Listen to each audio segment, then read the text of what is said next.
जय हिंद साथियों, स्वागत है आपका self study classes with Sumit Jain YouTube channel और दोस्तों ऐप में। दोस्तों बहुत सारे स्टूडेंट को ऐप डाउनलोड नहीं करते बन रहा है या फिर कर भी लिया है तो कोर्स भी नहीं देख पा रहे हैं। तो मैं आज उनको बता दूं कि ये जो सेल्फ स्टडी क्लासेस इस प्रकार से जब आप प्ले स्टोर से करते हैं तो ये आपका वेल जो है आइकन उसमें लगा हुआ है ना। तो इस प्रकार से सेल्फ स्टडी क्लासेस आपको सर्च करना है और ऐसे आइकन में आपको ऐप मिलने वाला है। ठीक है, तो दोस्तों हम देखें कि प्ले स्टोर में आपको इस प्रकार से दिखेगा ये सेल्फ स्टडी क्लासेस। ठीक है, ये प्ले स्टोर में आपको सेल्फ स्टडी क्लासेस का ऐप दिखने वाला है। ठीक है, ये इमेज उसमें डली है, ये आइकन, ये लोगो उसमें डला है। ठीक है, अब दोस्तों इसको इंस्टॉल करना है, यहां से आप इंस्टॉल करेंगे। ठीक है, अब इंस्टॉल करेंगे तो वहां पर आपको नंबर मांगेगा, जीमेल नंबर मांगेगा, तो आपको ओटीपी आएगा, तो आप रजिस्टर करके आगे बढ़ेंगे। ठीक है, और दोस्तों टीजीटी पीजीटी का मॉडल पेपर लॉन्च हो गया है, जिसमें आपको हिंदी साहित्य के प्रश्न, संस्कृत के प्रश्न, हिंदी व्याकरण के प्रश्न, टोटल 125 नंबर का जो आपका पेपर आता है, वैसे ही 125 नंबर के मॉडल पेपर का कोर्स लॉन्च हो गया है, जिसमें 25 मॉडल पेपर आपको मिलेंगे। ठीक है, तो दोस्तों आप मॉडल पेपर को भी क्या कर सकते हैं, परचेस कर सकते हैं, अपना एडमिशन लेकर के मॉडल पेपर दे सकते हैं। ठीक है, नई कविता पत्रिका का प्रकाशन आरंभ हुआ, तो यहां पर बिल्कुल सही आंसर है, नई कविता पत्रिका का जो प्रकाशन आरंभ हुआ था वो हुआ था सन 1954 में। सन 1954 यानी कि आपका राइट आंसर बी नंबर जो है वो बिल्कुल सही है। नई कविता पत्रिका का प्रकाशन सन 1954 में आरंभ हुआ, जिसके संपादक कौन थे, जगदीश गुप्त। कौन थे, जगदीश गुप्त एवं दोस्तों रामस्वरूप चतुर्वेदी। इनको याद रख लेना, कभी कभी एग्जाम में दोस्तों रामस्वरूप चतुर्वेदी आपके लिए आएगा, लेकिन अधिकांशतः जगदीश गुप्त माना जाता है, तो इनको यहां आपको कंफ्यूज नहीं होना है ना। कुछ विद्वान रामस्वरूप चतुर्वेदी को मानते हैं और कुछ विद्वान जगदीश गुप्त को मानते हैं, लेकिन दोस्तों अधिकांश विद्वान जगदीश गुप्त को ही मानते हैं। ठीक है, अगर कभी ऐसी सिचुएशन बन जाए कि जगदीश गुप्त ऑप्शन में नहीं है, ऑप्शन में रामस्वरूप चतुर्वेदी है, तो आपको रामस्वरूप चतुर्वेदी लगा के आ जाना। ठीक है, अब अगला क्वेश्चन आपको चयन करना है, अगला प्रश्न आपको बताना है कि नई कविता की प्रमुख प्रवृत्ति है तो कौन सी है। नई कविता की प्रमुख प्रवृत्ति कौन सी है, एक क्वेश्चन आपको बताना। एक क्लास रोज रात्रि 9 बजे होती है दोस्तों, नई कविता की प्रमुख प्रवृत्तियां बताना है, और प्रवृत्ति की बात हुई है। और नई कविता के बारे में आपको मैंने बताया था कि सर नई कविता की अगर बात करते हो तो नई कविता शब्द का सबसे पहले जो प्रयोग किया था वो किया था अज्ञे ने किया था। नई पत्रिका का प्रकाशन आरंभ हुआ था दोस्तों 1954 में, और इसके जो संपादक थे वो कौन थे, जगदीश गुप्त। ठीक है, इसको भी आपको याद रख लेना है। नई कविता की प्रमुख प्रवृत्ति है तो कौन सी है, बौद्धिकता का प्रधान, यथार्थवाद का अति आग्रह है ना, और दोस्तों कुंठा, निराशा, संदेह की अभिव्यक्ति, ये सारी की सारी प्रवृत्तियां मानी जाती हैं किसकी, नई कविता की। कौन कौन सी, बौद्धिकता का प्राधान्य है, यथार्थवाद का अति आग्रह है, ठीक है, कुंठा, निराशा, संदेह की अभिव्यक्ति, ये सारी की सारी मानी जाती हैं। उपर्युक्त सभी नई कविता की प्रमुख प्रवृत्तियां हैं दोस्तों, इनको याद रख लेना है। ठीक है, बौद्धिकता की प्रधान है, यथार्थवाद का अति आग्रह है, निराशा, कुंठा, संदेह की अभिव्यक्ति है, ये सभी मानी जाती हैं। और अगला क्वेश्चन आपके लिए दोस्तों दिया गया है, अगला क्वेश्चन आपको बताना है कि कैलाश वाजपेयी की साहित्य अकादमी पुरस्कार से सम्मानित जो काव्य कृति है वो काव्य कृति कौन सी है, जल्दी से आपको चयन करना है। कैलाश वाजपेयी की देहांत से हटकर, महास्वप्न का मध्यांतर, हवा में हस्ताक्षर, या फिर पृथ्वी का कृष्ण पक्ष है ना। यानी कि कैलाश वाजपेयी की वो रचना आपको चयन करनी है जिसे कि दोस्तों क्या मिला था, साहित्य अकादमी पुरस्कार मिला था। चयन करिए, अभी आपको चयन करना है और तब आपका बिल्कुल सही आंसर हो जाएगा। क्या हो जाएगा, कैलाश वाजपेयी की साहित्य अकादमी पुरस्कार से सम्मानित जो काव्य कृति है वो काव्य कृति आपको बताना है। और आपने बिल्कुल सही आंसर बताया है कि सर हवा में हस्ताक्षर। हवा में हस्ताक्षर कैलाश वाजपेयी। बोले सर एक कैलाश पर्वत है, ये क्या करता है, बोले सर हवा में हस्ताक्षर करता है ना, ये कैलाश पर्वत हवा में हस्ताक्षर करता है। तो ये याद रख लेना, कैलाश से कैलाश वाजपेयी और हवा में हस्ताक्षर, ये कैलाश वाजपेयी की रचना है। और साथियों ये कैलाश वाजपेयी की रचना ऐसी रचना है जिसे साहित्य अकादमी पुरस्कार भी मिला है, ये भी याद रख लेना। और ये कब मिला है, तो 2009 ईस्वी में, इसको आपको याद रख लेना। ठीक है, कैलाश वाजपेयी की अन्य रचनाओं की अगर हम बात करेंगे तो संक्रांत, देहांत से हटकर, तीसरा अंधेरा, महास्वप्न, मध्यांतर तथा पृथ्वी का कृष्ण पक्ष ये मानी जाती हैं। अगला क्वेश्चन यहां पर आता है, पुरातनता का यह निर्मोक सहन करती ना प्रकृति पल एक, यह निर्मोक से अभिप्राय क्या है? निर्मोक, निर्मोक से अभिप्राय क्या माना जाता है दोस्तों? पुरातन का यह निर्मोक सहन करती ना प्रकृति पल एक। तो निर्मोक का आपको बताना है यहां पर कि निर्मोक का जो अर्थ है दोस्तों, निर्मोक का जो अभिप्राय है वो बताना है आपको। निर्मोक का अभिप्राय किससे है? 4 विकल्प है। पुरातनता का आग्रह आपको बताना है कि यहां पर दोस्तों पुरातनता का यह निर्मोक सहन करती ना प्रकृति पल एक, यह निर्मोक से अभिप्राय है यहां पर कि सर सांप के शरीर पर लिपटी कैचुली, सांप के शरीर पर लिपटी कैचुली, यानी कि आपका जो 1 नंबर है वो बिल्कुल सही है, ये नंबर बिल्कुल सही है ना। तो यहां पर याद रख लेना है, पुरातन का यह निर्मोक सहन करती ना प्रकृति पल, यहां पर निर्मोक से अभिप्राय सांप के शरीर में लिपटी कैचुली से है। और अगला क्वेश्चन प्रश्न क्रमांक 5 का बताना, साठोत्तरी कवि कौन है? साठोत्तरी कवि के बारे में आपको बताना है, उत्तर क्या हो जाएगा?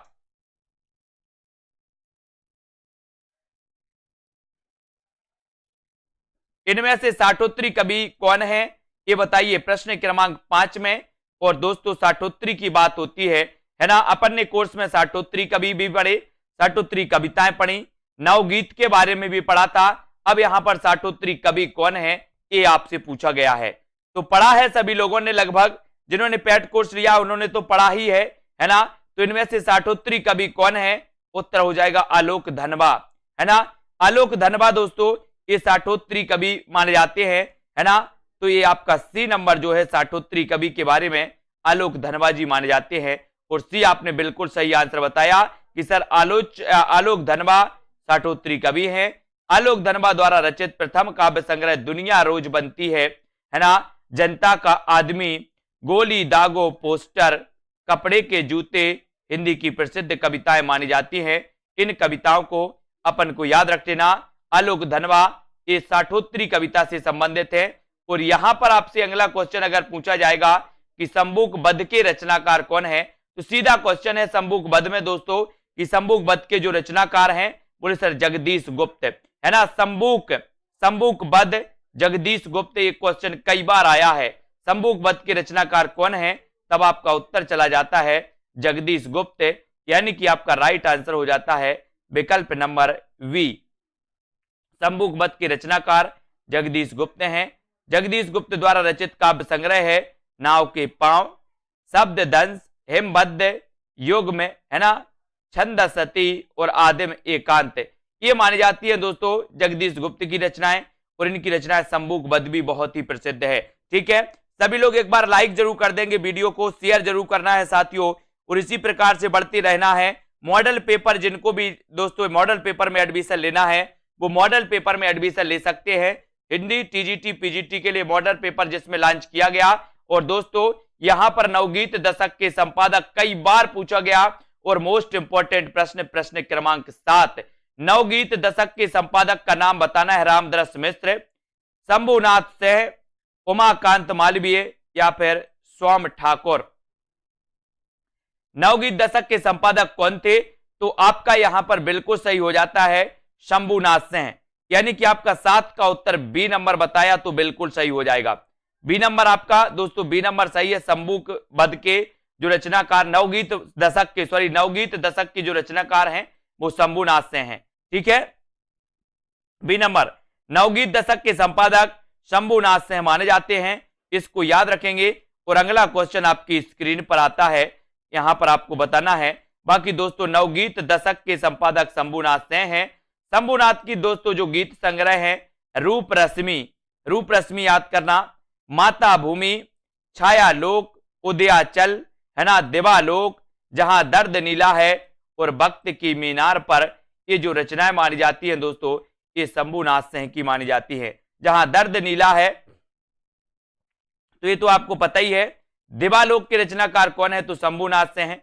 उदयाचल किसकी रचना है? शंभुनाथ सिंह की है ना। छायालोक के रचनाकार कौन है? तो शंभुनाथ से हैं।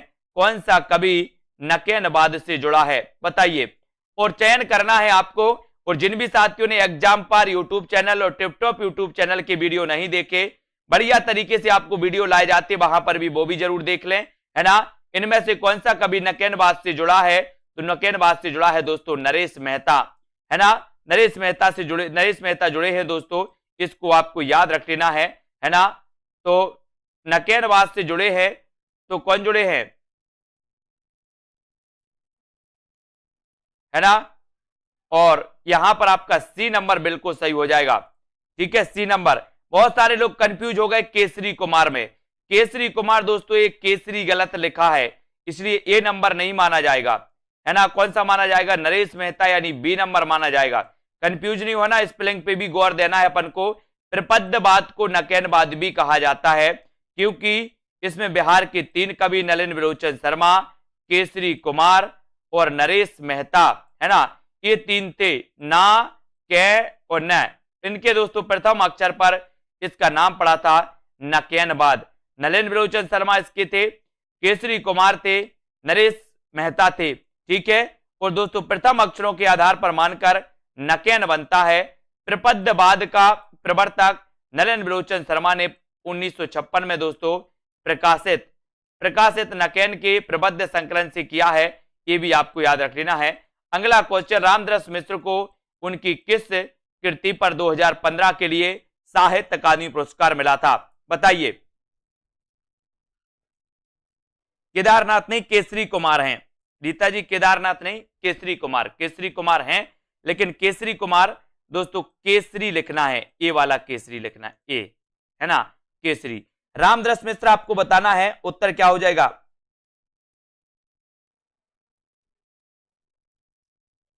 प्रश्न क्रमांक 9, रामदास मिश्र को उनकी किस कृति पर वर्ष 2015 के लिए हिंदी साहित्य अकादमी पुरस्कार दिया गया था?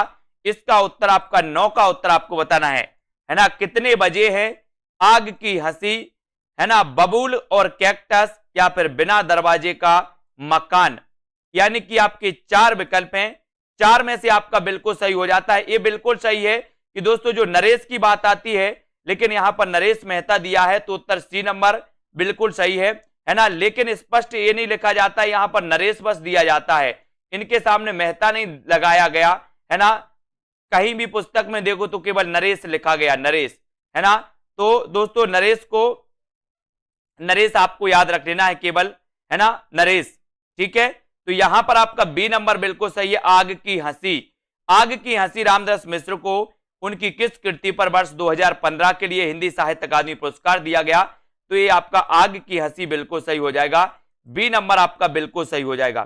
ठीक है, बी नंबर आग की हंसी आपका बिल्कुल सही हो जाएगा। ठीक है, आग की हंसी, है ना। अगला क्वेश्चन है, आग की हंसी काव्य कृति पर रामदास मिश्र को वर्ष 2015 के लिए हिंदी साहित्य अकादमी पुरस्कार दिया गया, ये आपको बताना है, ये आपको चयन करना है ना। वहां पर मिस प्रिंट है, लेकिन नरेश हैं, नकेनवाद में नरेश हैं। ठीक है, लेकिन दोस्तों वहां पर नरेश केवल दिया जाता, नरेश, है ना तो नरेश मेहता वहां पर दिया जाता है, लेकिन ऑप्शन में यहां पर नरेश मेहता दिया। उत्तर सी ही सही है, नरेश सही होता है ना। आग की हंसी काव्य कृति पर रामदास मिश्र को वर्ष 2015 के लिए हिंदी साहित्य अकादमी पुरस्कार दिया गया। आग की हंसी के लिए उनके द्वारा रचित अन्य कृतियां हैं, कितने बजे हैं, बबूल और कैक्टस, है ना, बिना दरवाजे का मकान, पानी का प्राचीर, ठीक है, जल टूटता हुआ रात का सफर, 20 बरस, आकाश की छत, ठीक है, सूखता हुआ तालाब और दूसरे घर। ये सभी दोस्तों रामदास मिश्र के बारे में याद रख लेना। रामदास मिश्र को 2015 के लिए हिंदी साहित्य अकादमी पुरस्कार मिला, ये आपको समझना है। ठीक है, संशय की एक रात किसके संशय पर आधारित है? बढ़िया प्रश्न है। संशय की एक रात से प्रश्न आया है आपके लिए कि संशय की एक रात ये रचना किसकी है? संशय की एक रात ये रचना किसकी है? नरेश मेहता की या फिर दोस्तों किसकी है, ये आपको बताना है। हालांकि नरेश मेहता की रचना है, लेकिन ये किस पर आधारित है, संशय किस पर आधारित है, ये आपको चयन करना है। तो संशय की एक रात किसके संशय पर आधारित है? तब उत्तर चला जाता है, बोले सर संशय की एक रात, ये जो है ये राम के संशय पर आधारित है, राम के, यानी कि आपका उत्तर चला जाता है एक की तरफ। ये नंबर आपका राइट आंसर हो जाएगा। संशय की एक रात 1962 ईस्वी के रचनाकार नरेश मेहता है। इसमें युद्ध को लेकर राम के मन में उत्पन्न हुए संशय का वर्णन है ना। बाद में निष्कर्ष पर पहुंचते हैं कि युद्ध के सीता, है ना, युद्ध सीता के लिए नहीं बल्कि प्रजा के लिए, है ना, था या होना चाहिए। इस प्रकार से दोस्तों इन्होंने ये आपको याद रख लेना, राम के मन में उत्पन्न हुए संशय का वर्णन इसमें किया गया है, ये आपको याद करना, ठीक है।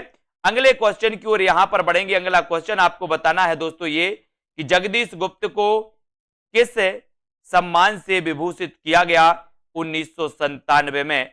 ये क्वेश्चन आया है, जगदीश गुप्त को 1997 में किस सम्मान से विभूषित किया गया।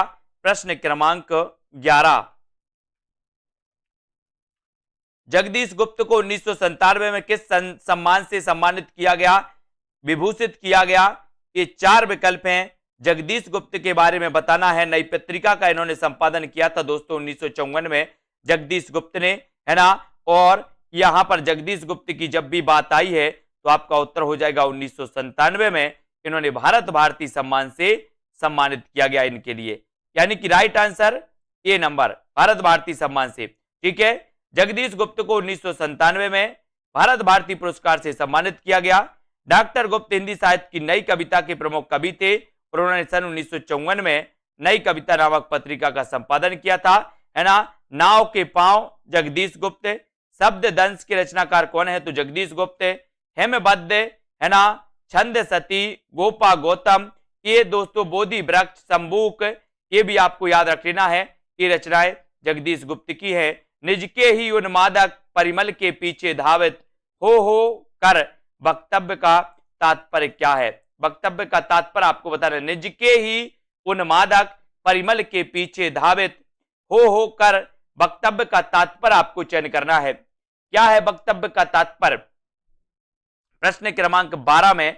और यहां पर आपका 12 का राइट आंसर आपको बताना था और बिल्कुल सही आंसर चला जाता है। बोले सर अपनी ही अंत शक्ति को ना समझ पाने से व्यर्थ भटकना कि निज के ही उन्मादक परिमल के पीछे धावित हो कर वक्तव्य का तात्पर्य है अपनी ही अंत शक्ति को ना समझ पाने से व्यर्थ भटकना, ये आपका बिल्कुल सही हो जाएगा। और अगला क्वेश्चन है निज के ही उन्मादक परिमल को, ये तो आप समझ गए हैं दोस्तों। फिर अगला क्वेश्चन आपको चयन करना है। यहां पर लुकमान अली किसकी काव्य रचना है। ये लुकमान अली कई बार पूछी गई, अगर आपसे बनती है तो कमेंट में जरूर लिखें। और ऐसे कौन कौन से साथी हैं जिनको टीजीटी पीजीटी के मॉडल पेपर की जरूरत है, मॉडल पेपर जिनको लगाना है, अभी तक आपने दोस्तों जितना भी पढ़ा है, आपके 125 नंबर का जो पेपर आना है उसी पेपर के आधार पर दोस्तों मॉडल पेपर 125 प्रश्नों का तैयार किया गया है ना। ये कोर्स दोस्तों आप इस कोर्स में एडमिशन ले सकते हैं ऐप में जाकर के। सेल्फ स्टडी क्लासेस ऐप में आज ही लॉन्च हुआ है ये कोर्स। और लुकमान अली किसकी काव्य रचना है, तो उत्तर हो जाता है सौमित्र मोहन की।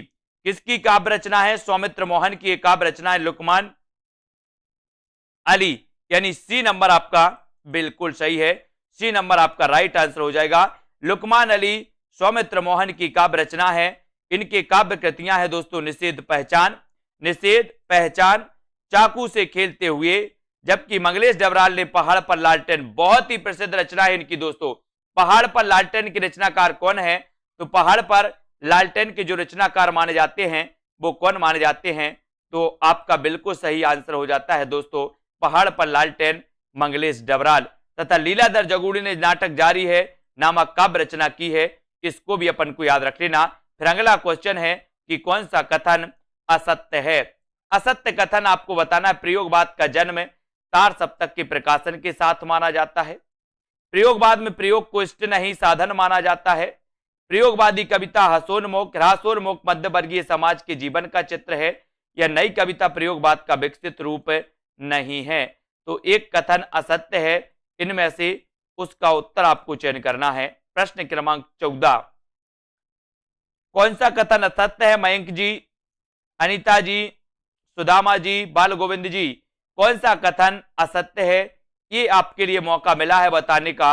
और आपका पता है सबसे नीचे आपका यहां पर एक दोस्तों विकल्प दिया है कि नई कविता प्रयोगवाद का विकसित रूप नहीं है, ये आपका असत्य हो जाएगा, क्योंकि नई कविता प्रयोगवाद का ही विकसित रूप माना जाता है। और यहां पर दिया है नहीं है, नहीं है तो असत्य कथन भी कौन सा हो जाएगा, विकल्प नंबर डी। विकल्प नंबर डी आपका बिल्कुल सही है। नई कविता प्रयोगवाद का विकसित रूप नहीं है, यह कथन असत्य है।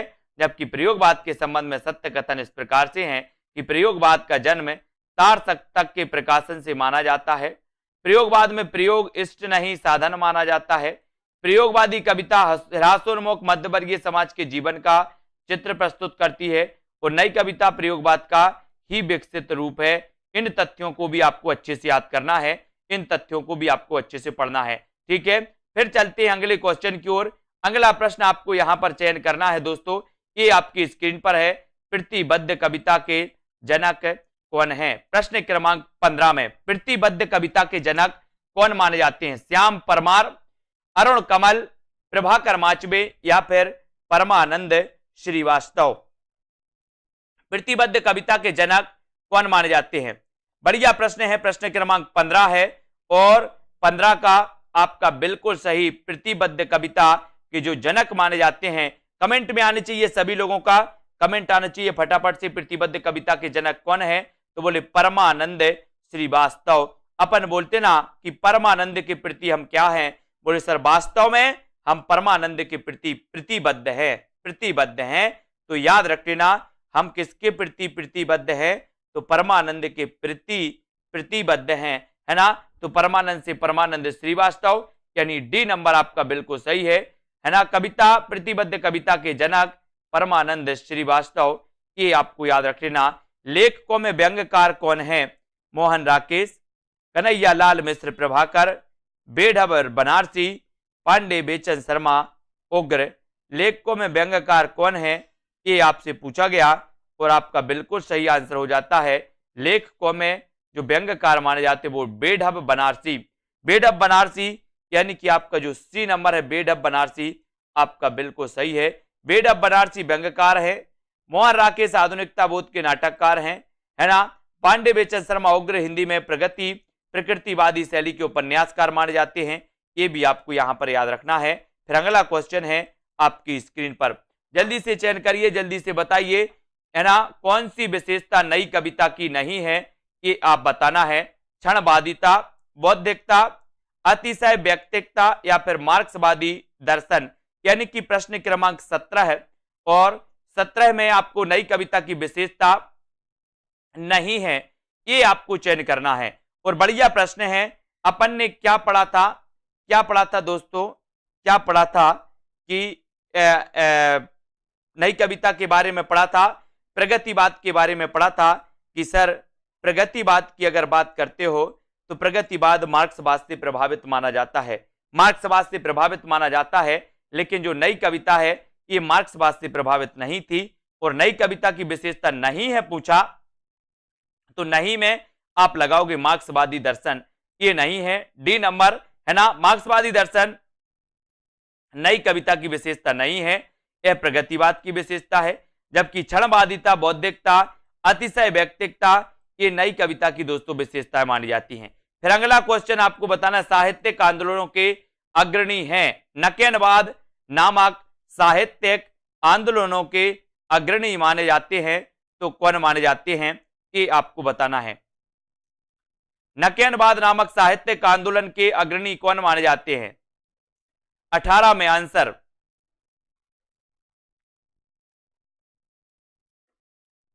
और 18 में आपका बिल्कुल सही आंसर है कि नकेनवाद नामक साहित्यिक आंदोलन के जो अग्रणी हैं वो अग्रणी है नलिन बलोचन शर्मा, केसरी कुमार और नरेश मेहता, यानी कि आपका जो विकल्प नंबर बी है वो बिल्कुल सही है, नरेश, है ना, ये नरेश हैं।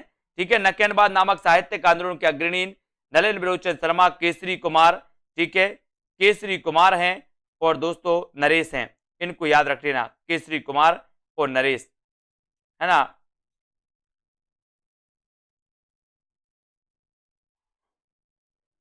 ठीक है, इनको याद रखेंगे।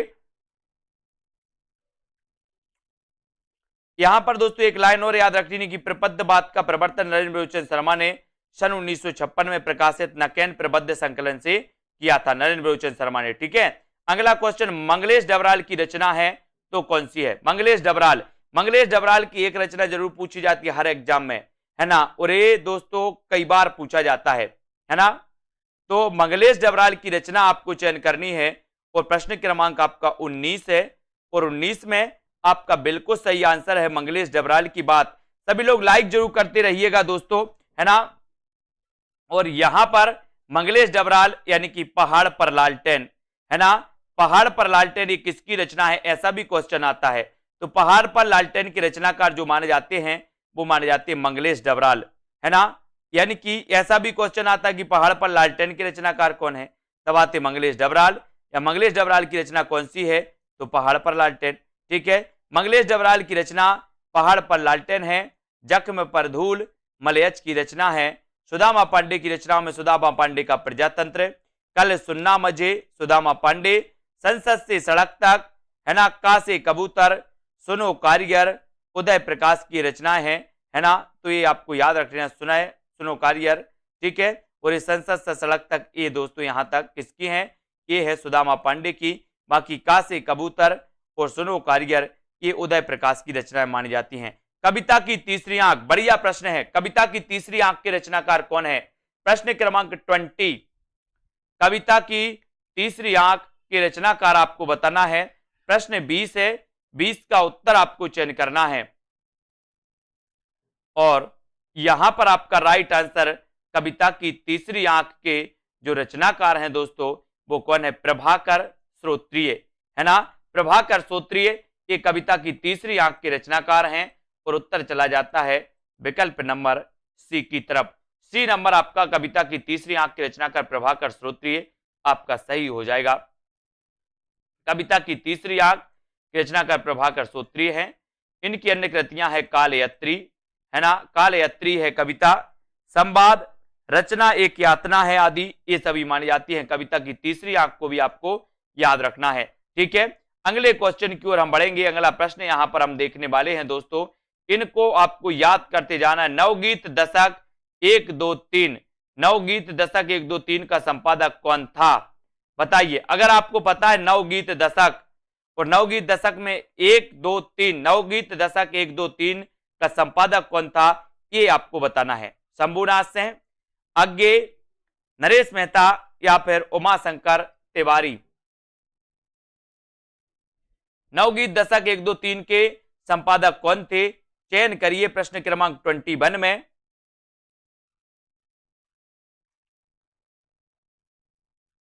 और सभी का बिल्कुल सही आंसर है नवगीत दशक 1, 2, 3 के जो रचनाकार हैं वो रचनाकार हैं शंभुनाथ सिंह। शंभुनाथ सिंह यानी कि आपका एक नंबर ए नंबर बिल्कुल सही हो जाएगा।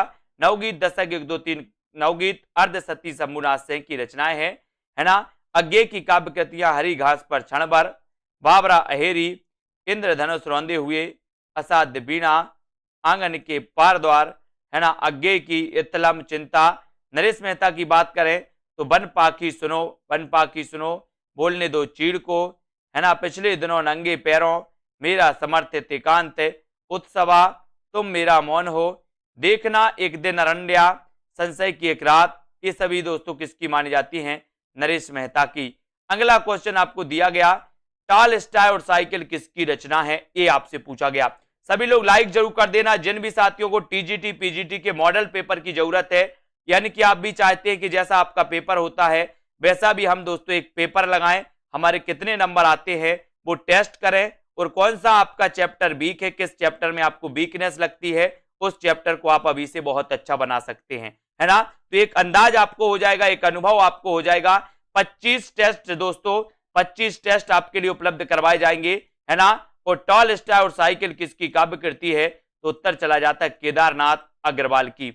केदारनाथ अग्रवाल यानी कि आपका डी नंबर केदारनाथ अग्रवाल बिल्कुल सही होगा। टॉलस्टॉय और साइकिल केदारनाथ सिंह की, केदारनाथ अग्रवाल सॉरी केदारनाथ सिंह है, केदारनाथ सिंह की रचना है। ठीक है, टॉलस्टॉय और साइकिल इसको याद रखेंगे। और दोस्तों इनके द्वारा लिखित अन्य रचनाएं हैं बाघ, यहां से देखो, बनारस आदि ये रचना इनकी मानी जाती है। लीलाधर जगोड़ी की रचना का नाम हुई बची हुई पृथ्वी। बची हुई पृथ्वी रात अब भी मौजूद है और नाटक जारी है। नाटक जारी है लीलाधर जगोड़ी, नाटक जारी है लीलाधर जगोड़ी, है ना। अगला क्वेश्चन है अन्य है मेरे शब्द, ये किस कवि की कृति है? अन्य है मेरे शब्द ये किस कवि की कृति है, ये आपको बताना है।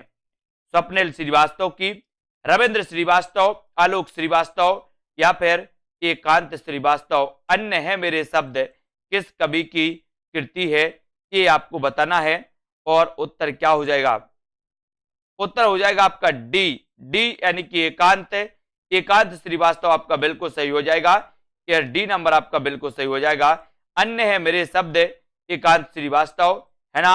मुझे दूसरी पृथ्वी चाहिए स्वप्निल श्रीवास्तव। अमीन के लेखक कौन है? आलोक श्रीवास्तव। इनको याद रख लेना। और अगला क्वेश्चन आपसे पूछा जाता है कि काव्य संकलनों में से किसके कवि अरुण कमल हैं? अरुण कमल बताना है किसके कवि अरुण कमल हैं। सभी लोग लाइक जरूर करें दोस्तों, अपने मित्रों तक शेयर जरूर करते जाए, है ना। ये क्लास रोज होती है अपनी 9 बजे और अपन दोस्तों बहुत अच्छे से पढ़ते हैं, इन प्रश्नों की प्रैक्टिस करते हैं, इनके बारे में पढ़ते हैं। और निम्नलिखित काव्य संकलनों में किसके किसके कवि अरुण कमल हैं? तो उत्तर हो जाता है अपनी केवल धार। अपनी केवल धार यानी कि दोस्तों डी नंबर, डी नंबर आपका अपनी केवल धार बिल्कुल सही हो जाएगा। ठीक है, अपनी केवल धार काव्य संकलनों के रचयिता अरुण कमल माने जाते हैं, है ना। इनकी अन्य रचनाएं दोस्तों नए इलाके, सबूत, जबकि चांद का मोटेड़ा, और दोस्तों ये तो मुक्तिबोध का काव्य संग्रह है चांद का मोटेड़ा, है ना, मुक्तिबोध का। मगध श्रीकांत वर्मा का है। सागर मुद्रा दोस्तों ये किसका? अज्ञे जी की रचना है, तो इनको भी अपन को याद रख लेना। इनमें से कौन नकेनवादी रचनाकार नहीं है? नकेनवादी रचनाकार कौन नहीं है ये बताइए। 25 यानी कि नकेनवादी रचनाकार आपको चयन करना है और आपका उत्तर चला जाता है। बोले सर नकेनवाद की अगर बात करोगे तो नहीं है, तो केदारनाथ सिंह नहीं है। बाकी नलिन लोचन शर्मा, केसरी कुमार और नरेश ये माने जाते हैं इस प्रकार से। ठीक है, तो आपका उत्तर सी नंबर बिल्कुल सही है। नकेनवाद लगभग प्रयोगवाद के साथ साथ चलने वाली काव्यधारा है। इसका स्वतंत्र आंदोलन के रूप में 1956 ईस्वी में सामने आया, है ना। और दूसरा नाम इसका प्रबद्धवाद है। ठीक है, ना कै न केसरी कुमार, एक केसरी कुमार है दोस्तों, है ना, नरेश और नलिन लोचन, ये सही है पूरा। ठीक है, इनको जबकि केदारनाथ सिंह प्रयोगवाद के तथा तीसरे सप्तक के कवि माने जाते। केदारनाथ सिंह के बारे में तो आपको पढ़ा ही होगा, केदारनाथ सिंह की रचनाएं भी अपन ने पढ़ी हैं दोस्तों, है ना। और अगला क्वेश्चन है, अगला बताना कवि धूमिल का पूरा नाम क्या था? कवि धूमिल का पूरा नाम क्या था ये आपको बताना है। चयन करिए, गोरख पांडे, सुधाकर पांडे, सुदामा पांडे या फिर इनमें से कोई नहीं। कवि धूमिल का पूरा नाम, कवि धूमिल के बारे में अपन पढ़ते हैं, सुदामा पांडे का प्रजातंत्र अपन पढ़ते हैं, है ना, संसद से सड़क तक इनकी रचना पढ़ते हैं। किसकी? सुदामा पांडे धूमिल की। और आंसर आपका चला जाता है कि सर कवि धूमिल का जो पूरा नाम है वो नाम है सुदामा पांडे धूमिल, यानी सी नंबर आपका बिल्कुल सही है। हिंदी साहित्य में कवि धूमिल का वास्तविक नाम सुदामा पांडे धूमिल है। संसद से सड़क तक, कल सुनना मुझे, सुदामा पांडे का प्रजातंत्र धूमिल द्वारा लिखे गए काव्य संग्रह हैं। किसान जनतंत्र, गांव एवं कुत्ता धूमिल की महत्वपूर्ण कविताएं भी मानी जाती हैं। प्रबद्धवाद किसका पर्याय है? प्रबद्धवाद किसका पर्याय है बताइए। 27 में प्रबद्धवाद किसका पर्याय माना जाता है? ऐसे कौन से साथी हैं दोस्तों जिनको मॉडल टेस्ट पेपर की जरूरत है, टीजीटी पीजीटी की? 125 प्रश्न होंगे, है ना। 125 प्रश्न में आपके कितने नंबर आते हैं आपको आकलन करना है। ठीक है, तो यहां पर प्रबद्धवाद किसका पर्याय है? 27 का आंसर, और उत्तर चले जाता है आपका नकेनवाद, है ना। और बी नंबर नकेनवाद आपका राइट आंसर। प्रबद्धवाद को नकेनवाद भी कहते हैं। प्रबद्धवाद का प्रवर्तन नलिन लोचन शर्मा ने किया था। बिहार के 3 कवि नलिन लोचन शर्मा, केसरी कुमार और नरेश के नाम के प्रथम अक्षरों को आधार मानकर नकेन बनता है दोस्तों, है ना। आ कविता के प्रवर्तक आपको बताना है, आ कविता के प्रवर्तक कौन थे बताइए जल्दी से। और दोस्तों आपको बताना है कि जो प्रयोगवाद के प्रवर्तक थे, प्रयोगवाद के प्रवर्तक वो सच्चिदानंद हीरानंद बादशाह अज्ञेय थे, है ना, ये आपको बताना है। और आपको कमेंट में लिखना है आ कविता के प्रवर्तक कौन थे। मैंने आपको कई बार बताया है, और आ कविता के प्रवर्तक 28 में आपको चयन करना है। आ कविता दिया है, यहां पर आ कहानी नहीं दिया है, इसलिए कंफ्यूज नहीं होना।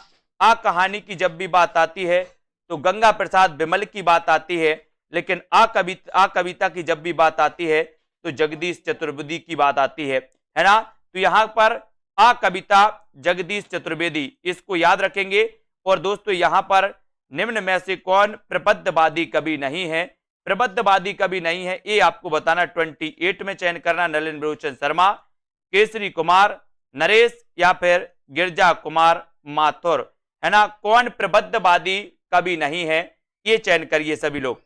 उत्तर क्या हो जाएगा, कौन प्रबद्धवादी कवि नहीं है, 28। और बोले सर प्रबद्धवादी कविता की अगर कवि की बात करोगे तो नलिन बलोचन शर्मा तो है ही, केसरी कुमार तो है, नरेश है ना, और गिरजा कुमार नहीं है। तो आपका राइट आंसर हो जाता है विकल्प नंबर डी, है ना। प्रबद्धवाद का प्रवर्तन नलिन बलोचन शर्मा ने सन 1956 ईस्वी में प्रकाशित नकेन के प्रबद्ध संकलन में किया।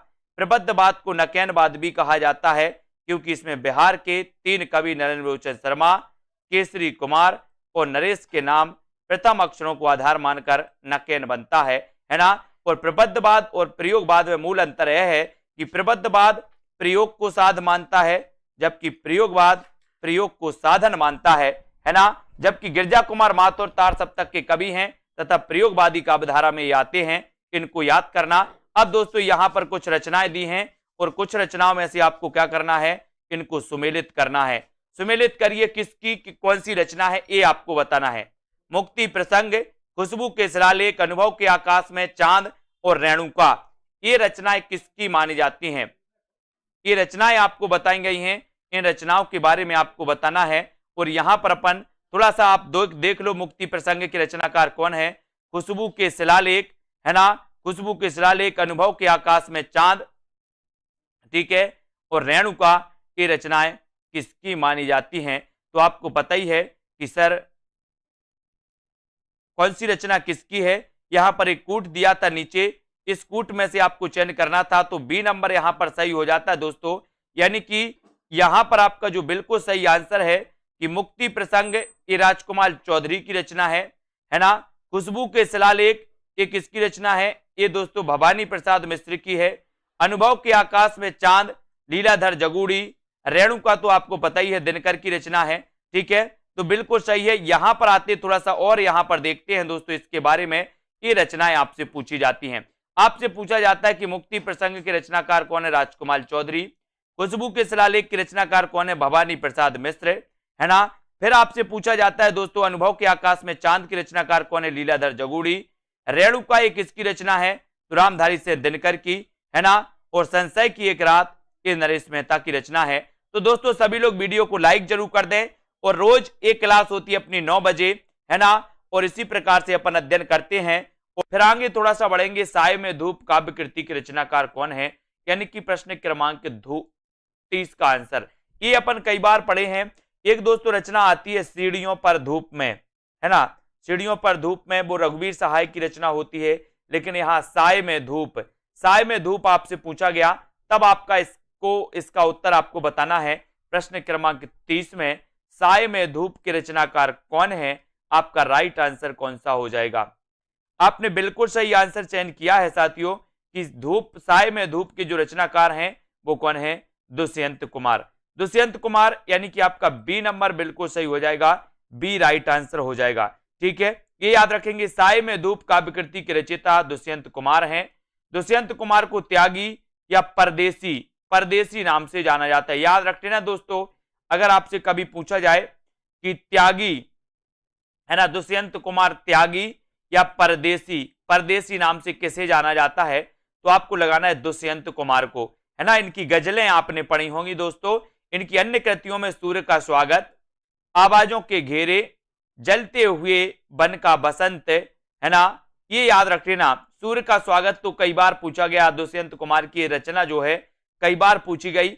और दोस्तों इन्हें त्यागी और परदेसी कहते थे, ये आपको बहुत बढ़िया और महत्वपूर्ण है ना। जबकि नरेश मेहता की बात करें द्वारा, तो नरेश मेहता में दोस्तों आपको याद रख लेना, वन पाखी सुनो, वन पाखी सुनो, ये पाखी है, वन पाखी सुनो, बोलने दो चीड़ को, मेरा समर्पित एकांत, चैत्या उत्सवा, ये दोस्तों नरेश मेहता की रचना है। रघुवीर सहाय की बात करें तो सीढ़ियों पर धूप में, सीढ़ियों पर धूप में, ये रघुवीर सहाय की रचना है ना। आत्महत्या के विरुद्ध रघुवीर सहाय, बिल्कुल सही है। हंसो हंसो जल्दी हंसो, लोग भूल गए हैं कुछ पते कुछ चिट्ठियां, ये रघुवीर सहाय की रचना है। इनको याद रखेंगे तब तक आप अगले क्वेश्चन का उत्तर बताएंगे। जब तक मैं बताता हूं आपको कि दोस्तों धर्मवीर भारती की बात करें तो इनका ठंडा लोहा, अंधा युग, कनुप्रिया, सात गीत वर्ष और देशांतर, ये जो रचनाएं हैं, ये रचनाएं किसकी हैं दोस्तों? धर्मवीर भारती की, है ना। आपको पता होगा कि ये ठंडा लोहा जो है कई बार पूछा गया, ये कनुप्रिया भी पूछी गई दोस्तों। तो इनको बिल्कुल सीधा सीधा सा पढ़ना है धर्मवीर भारती की रचनाओं को। बोले सर धर्म की शरण में आते ही लोहा कितना भी गर्म हो ठंडा लोहा हो जाता है। अंधा युग, धर्म के बिना अंधा है युग, धर्म कानों को प्रिय लगता है ना। बोले हम सात गीत वर्ष, वर्ष में सात गीत गाते हैं, काय के? धर्म के, धर्म के सात गीत गाते हैं वर्ष में। और देशांतर, ये सारी की सारी रचनाएं किसकी हैं? तो आपका उत्तर हो जाता धर्मवीर भारती की, है ना। फिर आपसे पूछा जाता है संसद से सड़क तक। दोस्तों संसद से सड़क तक, ये रचना तो अपन ने कई बार पढ़ी है कि सर संसद से सड़क तक धूल मिल, है ना, धूल ही धूल मिलती है। बोले सर तो धूमिल, धूमिल इनको याद रख लेना। धूमिल इनका उपनाम माना जाता है दोस्तों किसका? सुदामा पांडे धूमिल, सुदामा पांडे धूमिल, है ना। तो सुदामा पांडे का प्रजातंत्र आपने पढ़ा होगा, है ना। संसद से सड़क तक इनकी रचनाएं पढ़ी होंगी। ये रचनाएं हमेशा पूछी जाती हैं दोस्तों। सुदामा पांडे का प्रजातंत्र और कल सुनना मुझे, कल सुनना मुझे, ये धूमिल की रचनाएं हैं। और संसद से सड़क तक तो कई बार पूछी गई, है ना। सुदामा पांडे का प्रजातंत्र भी कई बार पूछी गई और कल सुनना मुझे, ये रचना भी धूमिल की मानी जाती है। और धूमिल का वास्तविक नाम भी कई बार पूछा गया, तो धूमिल का वास्तविक नाम है सुदामा पांडे धूमिल, सुदामा पांडे धूमिल, है ना। फिर अगले क्वेश्चन की ओर बढ़ेंगे। नई कविता के प्रवर्तक आपको बताना है कौन है। प्रश्न क्रमांक 32, प्रताप नारायण मिश्र, प्रेमचंद, भारतेंदु हरिश्चंद्र या फिर घनानंद। यानी कि प्रश्न क्रमांक 32 में आपको चयन करना है। नई कविता के प्रवर्तक आपको बताना है कौन माने जाते हैं, नई कविता के प्रवर्तक कौन माने जाते हैं, ये आप बताएंगे।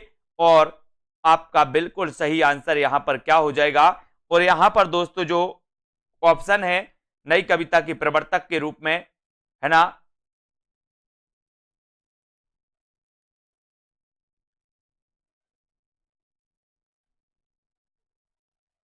ठीक है। विकल्पानुसार अगर बात करेंगे दोस्तों तो ये भारतेंदु हरिश्चंद्र, विकल्पानुसार भारतेंदु हरिश्चंद्र सही हो जाएगा। इसके बारे में हम देखते हैं, है ना। विकल्प अनुसार नई कविता के प्रवर्तक भारतेंदु हरिश्चंद्र, इनको अपन देखते हैं क्योंकि इन्होंने सर्वप्रथम ब्रजभाषा काव्य के स्थान पर खड़ी बोली में कविता लिखा। अतः दिए गए विकल्प के अनुसार विकल्प सी सही उत्तर होगा। जबकि नई कविता जो ये युग है, नई कविता, है ना, नई कविता के प्रमुख गीतकार डॉक्टर जगदीश चंद्र गुप्त माने जाते हैं। ये तो सभी को पता है कि 1954 में सर नई कविता पत्रिका की शुरुआत हुई, नई कविता पत्रिका का प्रकाशन हुआ था, है ना, नई कविता पत्रिका का प्रकाशन हुआ था। और दोस्तों इसी नई कविता पत्रिका के साथ नई कविता का उदय माना जाता है ना। तो आपको पता होगा कि नई कविता का सबसे पहले प्रयोग तो अज्ञेय जी ने किया था, लेकिन नई कविता के प्रवर्तक डॉक्टर जगदीश चंद्र गुप्त माने जाते हैं, है ना। और दोस्तों 1954 में नई कविता पत्रिका का प्रकाशन हुआ था, लेकिन यहां पर विकल्प कुछ और था कि नई कविता के प्रवर्तक कौन थे। उत्तर सी नंबर भारतेंदु हरिश्चंद्र, इन्होंने नई कविता लिखी थी दोस्तों, है ना। ये इस प्रकार से क्वेश्चन अलग टाइप से पूछा गया था, इसलिए विकल्प अनुसार उत्तर वो सी था। बाकी दोस्तों ऑप्शन में अगर जगदीश चंद्र गुप्त होता तो आपका उत्तर जगदीश चंद्र गुप्त ही आपका सही होता, है ना। नए इलाके में किसकी काव्य कृति है? नए इलाके में बताना है किसकी काव्य कृति है। बोधिसत्व की, विनोद कुमार शुक्ल की, अरुण कमल की या उदय प्रकाश की। अपन ने कैसे याद किया था? नए इलाके में। चयन करिए सभी लोग और उत्तर बताइए। बिल्कुल राइट आंसर बोले सर हम नए इलाके में क्या खिलाएंगे, कमल खिलाएंगे। क्या खिलाएंगे, कमल। तो नए इलाके में हमें क्या खिलाना है, कमल खिलाना है, कमल।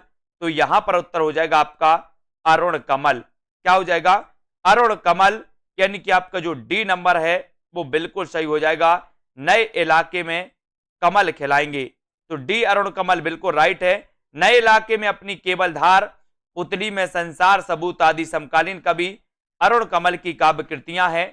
का से कबूतर, सुनो कारीगर, ये उदय प्रकाश की काव्य कृति हैं दोस्तों, सुनो कारीगर और का से कबूतर। बाकी अरुण कमल की रचना कई बार पूछी गई, नए इलाके में कमल खिलाएंगे, कमल। तो कमल से बनेगा अरुण कमल, ऐसे अपन ने याद कर लिया था। ठीक है, नए इलाके में कमल। अब यहां पर आते हैं अगले प्रश्न की ओर, चर्चा करते हैं कि अपना अगला प्रश्न कौन सा है। ये रहा आपका अगला प्रश्न, मगध कविता संग्रह के रचयिता कौन है। मगध कविता संग्रह के रचयिता आपको चयन करना है। प्रश्न है आपका 34 और 34 में आपको आंसर बताना है, उत्तर क्या हो जाएगा। सभी लोग चयन करें। मगध कविता, मगध कविता संग्रह के जो रचनाकार हैं वो कौन माने जाते हैं, इसका उत्तर आपको बताना है। और मगध में आपका बिल्कुल सही आंसर हो जाएगा श्रीकांत वर्मा। श्रीकांत वर्मा, यानी कि आपका जो बी नंबर है श्रीकांत वर्मा, वो बिल्कुल सही है। मगध कविता संग्रह के रचयिता है श्रीकांत वर्मा। मगध, जलसाघर, दर्पण, माया, भटका मेघ, दिनारंभ आदि नई कविता के समकालीन कवि श्रीकांत वर्मा की रचनाएं हैं, है ना। सीढ़ियों पर धूप में, आत्महत्या के विरुद्ध, आत्महत्या के विरुद्ध, ठीक है। हंसो हंसो जल्दी हंसो, लोग भूल गए हैं, इतिहास पुरुष, की रचना किसकी है, रघुवीर सहाय की। ठीक है, अगला क्वेश्चन आपका बताना है कि कौन सी रचना धर्मवीर भारती की है। धर्मवीर भारती की रचनाएं पूछी जाती हैं दोस्तों, और कई बार पूछी जाती हैं। तब आपका 35 का राइट आंसर यहां पर क्या हो जाएगा, ठंडा लोहा नहीं है पूछा गया। कौन सी नहीं है, नहीं है बताना है, तो कौन सी नहीं है। अब तो आपको धर्मवीर भारती की रचनाएं रट गई हैं। बोले सर कैसे रट गई, बोले लोहा ठंडा हो जाता, कितना भी लोहा गर्म हो, जब धर्म की शरण में आता है तो लोहा ठंडा हो जाता है ना। 7 गीत, बोले वर्ष में 7 गीत हमने धर्म के गाए, धर्म के गाए तो धर्मवीर भारती। कानों को प्रिय लगता है धर्म, तो धर्मवीर भारती। ठंडा लोहा धर्मवीर भारती। फिर कौन सा सही हो जाएगा आपका, आपने बिल्कुल सही चयन किया। बोले सर सूर्य का स्वागत, ये रचना तो दुष्यंत कुमार की रचना अपन ने पढ़ी थी, है ना। सूर्य का स्वागत, इसको याद रख लेना। ठंडा लोहा, 7 गीत वर्ष, कनु प्रिया, गुनाहों का देवता, सूरज का 7वां घोड़ा, अंधा युग, देशांतर, चांद और टूटे हुए लोग, पसेअंती, ठेले पर हिमालय, है ना, कहनी अनकहनी आदि धर्मवीर भारती की रचनाएं हैं। जबकि दोस्तों आपने पढ़ी होंगी, कौन सी, अपन ने पढ़ा था कि सूर्य का स्वागत, ये जो रचना है ये दुष्यंत कुमार की है। आवाजों के घेरे, दुष्यंत कुमार की रचना है। जलते हुए पवन का बसंत, दुष्यंत कुमार की रचना है। साए में धूप, है ना, ये भी दुष्यंत कुमार की है। मगध पुस्तक के लेखक फिर से आपसे पूछ लिया गया, यानी कि ये जो मगध है ये पूछा ही जाता है, ये जो मगध रचना है दोस्तों ये पूछी जाती है। अब आपको चयन करना 36 में कि मगध के रचनाकार कौन है, तो मगध के रचनाकार हो जाते हैं श्रीकांत वर्मा। यानी कि आपका जो ए नंबर है श्रीकांत वर्मा वो बिल्कुल सही है। श्रीकांत वर्मा, रघुवीर सहाय, दूधनाथ सेन, धूमिल, है ना, सुदामा पांडे इनका पूरा नाम था, लीलाधर जगूड़ी, विष्णु खरे, श्याम विमल, परमानंद श्रीवास्तव, अरुण कुमल, यश मालवी आदि 1960 के दशक के बाद की हिंदी साठोत्तरी कविता, साठोत्तरी कविता या समकालीन कविता के प्रमुख कवि माने जाते हैं दोस्तों, जो अपन ने बहुत अच्छे से पढ़ा है। साठोत्तरी कवि के कविता के बारे में पढ़ा है। साठोत्तरी रचनाएं कौन कौन सी है, समकालीन रचनाएं कौन कौन सी हैं, साठोत्तरी आंदोलन को बहुत अच्छे से अपन ने देखा है। फिर अगला क्वेश्चन है बलदेव खट्टिक किसकी कविता है, यानी कि 37 बलदेव खट्टिक किसकी रचना, किसकी कविता है, धूमिल की, लीलाधर जगुड़ी की, बलदेव बंसी की, या फिर इनमें से कोई नहीं। यानी कि आपका 37 में आंसर आपको चयन करना है कि बलदेव खट्टिक किसकी कविता मानी जाती है, उसका उत्तर क्या हो जाएगा, है ना। उत्तर 37 का उत्तर आपको चयन करना है कि बलदेव खट्टिक किसकी कृति है, और यहां पर आपका बिल्कुल सही आंसर होगा लीलाधर जगुड़ी। लीलाधर जगुड़ी यानी कि बी नंबर आपका बिल्कुल सही है। बलदेव खटीक किसकी कविता है? लीलाधर जगुड़ी की। ठीक है, वेरी गुड। यहां पर बलदेव खटीक के बारे में आपको पढ़ना है। इस व्यवस्था में समकालीन हिंदी कविता के कवि लीलाधर जगुड़ी की कविता है, इसको याद रखेंगे। रात अब भी मौजूद है, बची हुई पृथ्वी तथा नाटक जारी है, ये रचनाएं भी आपको पढ़ना है दोस्तों। ये किसकी रचनाएं हैं? लीलाधर जगुड़ी की। ठीक है, अगले क्वेश्चन की ओर बढ़ेंगे हम। अगला क्वेश्चन है आत्मजयी के लेखक कौन माने जाते हैं? आत्मजयी के लेखक आपको चयन करना है और 38 का आंसर आपको बताना है। राइट आंसर क्या है? आत्मजयी के लेखक कौन माने जाते हैं? कुंवर नारायण, दुष्यंत कुमार, है ना, या फिर दोस्तों इनमें से कोई नहीं, या रघुवीर सहाय। 38 का आंसर। और आत्मजयी के लेखक आपको बताना था, और आत्मजयी के जो आपके लेखक माने जाएंगे वो लेखक माने जाएंगे कौन? कुंवर नारायण। कौन माने जाएंगे? कुंवर नारायण। और ये नंबर जो है आपका आत्मजयी, ये नंबर आपका बिल्कुल सही हो जाएगा। ठीक है, ये नंबर कुंवर नारायण तो आपको सभी को पता है। अगले क्वेश्चन की ओर बढ़ेंगे यहां पर कि आत्मजयी नामक काव्य कृति के रचयिता, नई कविता के प्रमुख कवि कुंवर नारायण, है ना। कंठोपनिषद दोस्तों के नचेता प्रसंग पर आधारित, है ना, कौन सी? आत्मजयी। और ये आत्मजयी तो कई बार पूछी गई कि आत्मजयी के जो रचनाकार माने जाते हैं वो माने जाते कुंवर नारायण। इनको हमें याद रखना है। ठीक है, फिर उसके बाद दोस्तों आपको पता ही है दुष्यंत कुमार की रचनाएं सूर्य का स्वागत, आवाजों के घेरे, जलते हुए पवन का बसंत, साय में धूप, है ना, सीढ़ियों पर धूप में, आत्महत्या के विरुद्ध, है ना, आत्महत्या के विरुद्ध, हंसो हंसो जल्दी हंसो, ये रघुवीर सहाय की रचना है। लोग भूल गए हैं, कौन कौन सी? यहां से सीढ़ियों पर धूप में, आत्महत्या के विरुद्ध, हंसो हंसो जल्दी हंसो, लोग भूल गए हैं। इन रचनाओं को याद करना है। अगला क्वेश्चन आपको बताना कि अपनी केवल धार काव्य संकलन के रचनाकार कौन माने जाते हैं? केदारनाथ अग्रवाल, केदारनाथ सिंह, सर्वेश्वर दयाल सक्सेना, या फिर अरुण कमल। अपनी केवल धार काव्य संकलन के रचनाकार कौन है? 39 का आंसर आपको चयन करना है। अपनी केवल धार काव्य संकलन के जो रचनाकार माने जाते हैं वो कौन माने जाते हैं, ये आपसे बताया गया और आपका राइट आंसर हो जाएगा अपनी केवल धार। अपनी केवल धार के रचनाकार जो माने जाते हैं वो माने जाते अरुण कमल, है ना, अरुण कमल। अपनी केवल धार काव्य संग्रह के रचयिता अरुण कमल हैं। सबूत तथा ग्रहण, है ना दोस्तों, ग्रहण 3 अरुण कमल द्वारा रचित अन्य काव्य कृतियां हैं। फूल नई रंग बोलते, बसंती हवा, माझी ना बजाओ बंसी नामक कृतियां के प्रगतिवादी कवि केदारनाथ अग्रवाल। और केदारनाथ अग्रवाल के बारे में तो आपको पता ही है कि सबसे ज्यादा रचना इनकी पूछी जाती फूल नहीं रंग बोलते हैं, और ये प्रगतिवादी कवि है ना। कुआनो नदी, सर्वेश्वर दयाल सक्सेना। और कुआनो नदी, ये आपको पता है कि कुआं और नदी का क्या करना है? सर्वे करना है। फिर आपको बताना है दोस्तों निम्न में से किस कृति के रचनाकार दुष्यंत कुमार हैं? दुष्यंत कुमार आप चयन करिए, किस कृति के रचनाकार दुष्यंत कुमार हैं? अपनी केवल धार, खूंटियों पर टंगे लोग, साय में धूप और युग धारा। किस कृति के रचनाकार दुष्यंत कुमार माने जाते हैं? चयन करिए। 40 का उत्तर आपको चयन करना है। उत्तर क्या हो जाएगा आपका? किस कृति के रचनाकार दुष्यंत कुमार हैं?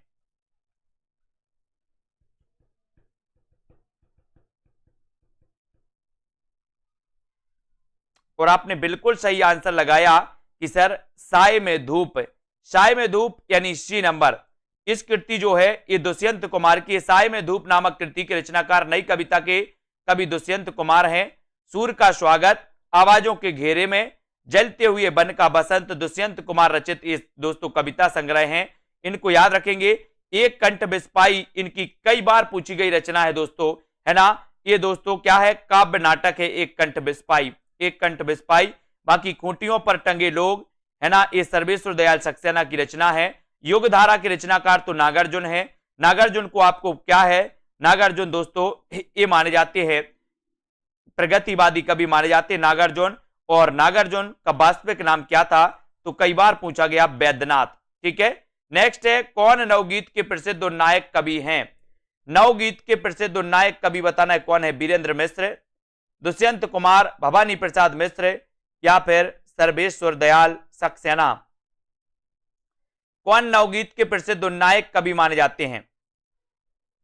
नवगीत के प्रसिद्ध उन्नायक कवि, नवगीत आपने पढ़ी है और नवगीत में आपसे पूछा गया कि प्रसिद्ध उन्नायक कवि कौन है, तब आपने बिल्कुल बहुत सही और आंसर बताया है। कौन सा? बीरेंद्र मिश्र। ये क्वेश्चन कई बार आया है, नवगीत के प्रसिद्ध उन्नायक कवि कौन है, और आपने टिक लगाया है कि बीरेंद्र मिश्र, यानी कि आपका जो एक नंबर है, ये नंबर है वो बिल्कुल सही है। आधुनिक हिंदी साहित्य में नई कविता, नई कहानी तथा नई आलोचना की भांति 1950 ईस्वी के आसपास नवगीत परंपरा का सूत्रपात हुआ। नवगीत के रचनाकारों ने अपने गीतों का नवगीत, नया गीत, प्रगीत, अगीत, कबीर गीत, लोकगीत आदि भागों से अभिहित किया, और नवगीत काव्य परंपरा के उन्नायक कवियों में बीरेंद्र मिश्र, डॉक्टर शंभुनाथ सेन, त्रिलोचन शास्त्री है ना, त्रिलोचन शास्त्री, सोम ठाकुर, मुद्रा राक्षस, चंद्रमौली उपाध्याय, देवेंद्र कुमार, रविंद्र भ्रमर, ये सभी माने जाते हैं दोस्तों काय के लिए? ये माने जाते हैं नवगीत, नवगीत काव्य विधा से संबंधित माने जाते हैं। विजय नारायण माने जाते हैं, राजेंद्र किशोर, जगदीश गुप्त माने जाते हैं। कभी यहां से अगर क्वेश्चन आपके लिए पूछा जाए कि निम्न में से बताइए कौन सा नवगीतकार माना जाता है या नवगीत विधा से संबंधित है, तब एक कवि जो है आपके काम में आएंगे, संशय की एक रात। बहुत ही नॉर्मल क्वेश्चन, अच्छा प्रश्न है 42 में। संशय की एक रात की आपको बताना है लेखक कौन है? मुक्तिबोध, श्रीकांत वर्मा, धूमिल या फिर नरेश मेहता। 42 का आंसर संशय की एक रात के लेखक कौन माने जाते हैं?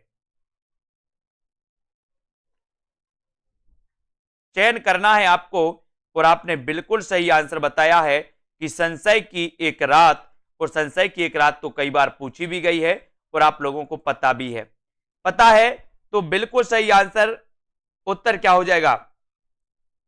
उत्तर हो जाएगा नरेश मेहता, यानी कि संशय की एक रात के रचनाकार हो जाते हैं नरेश मेहता, यानी डी नंबर आपका नरेश मेहता बिल्कुल सही है।